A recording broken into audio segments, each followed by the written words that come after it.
Привет, друзья! Хочу сегодня поделиться с вами простой в использовании идеей по созданию цветочной картины. Для этого можно воспользоваться запекаемой полимерной глиной, я же буду ее делать из самозастывающего воздушного пластилина от компании Artifact. По своим свойствам она схожа с другими похожими массами по типу холодного фарфора. А также мне понадобится молд цветка, но если у вас его нет, я покажу, как можно будет сделать бутоны цветов, используя подручные инструменты. Использовать его мы будем понемногу, чтобы он на воздухе не терял свои свойства и не высох преждевременно. У него очень приятный запах и зефирная консистенция, работать легче, чем с обычной полимерной глиной. Для удобства вытягиваю кусочек в нить. Отрываю небольшое количество массы и формирую шарик. Придаю шарику плоскую форму и размещаю его по центру рисунка на молде. Делаю оттиск и снимаю получившийся цветок с молда. Для того, чтобы сделать цветок объемным, сжимаю его с краев, придавая форму бутону. Как видите, делается все очень просто. Лепим необходимое количество цветов в зависимости от размера картины. Я делаю около 500 штук. Играем с формой, чтобы удобно можно было их собрать и соединить друг с другом. Использую белую глину для дальнейшей ее покраски, но у компании Artifact также в продаже имеется цветная масса. По необходимости ее можно легко смешать друг с другом для получения новых оттенков. Друзья, если у вас нет молда, цветы можно сделать, используя круглый стек или любую круглую бусину, насаженную на зубочистку. Готовим блинчик. Любым остреньким предметом ставим насечки по краю. И проходимся стеком по центру цветка.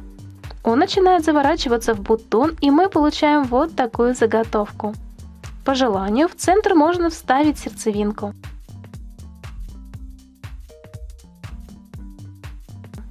Цветки для сушки раскладываю, не давая им соприкасаться друг с другом. Учитывая температуру воздуха и толщину цветка, нужно дождаться их полного высыхания. Определяемся с основой. У меня это ровная потолочная плитка. Можно использовать фанеру или картон, но их придется покрасить в цвет с вашей глиной. Сажать цветы я буду, используя горячий клей. Если вы будете работать с картонной основой, то его можно заменить на клей ПВА.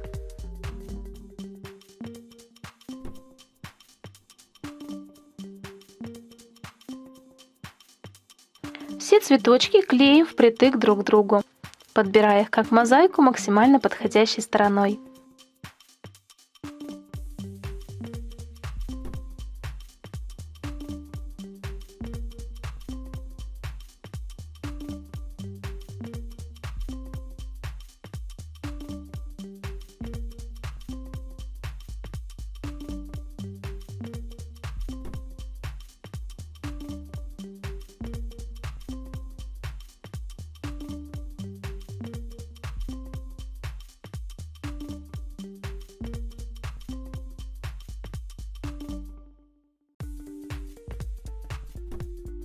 Края также плотненько заполняем цветами.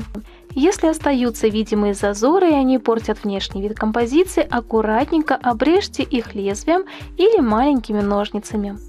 Приступаем к покраске цветов. Я решила сделать их нежными кремового и персикового цвета. Для этого смешиваю акварельные краски с белым цветом до образования таких нежных пастельных оттенков. Чтобы краска ложилась легко и заполняла собой текстуру лепестков, ее нужно разбавить большим количеством воды. Серединки цветков закрашиваю отдельно более ярким цветом. Можно использовать яркий желтый или оранжевый цвет. Наша картина состоит из отдельных мелких деталей, и для того, чтобы основа держала форму, делаю ей дополнительный каркас из маленьких реек. Можно использовать плотный картон. Крепим их по краю задней стенки. Наш декор плотно зафиксирован. Осталось добавить веревочку или петли для крепления.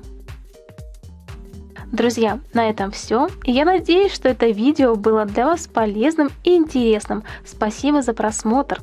Подписывайтесь на мой канал, если вы еще не подписаны. И до новых идей. Всех целую и всем пока.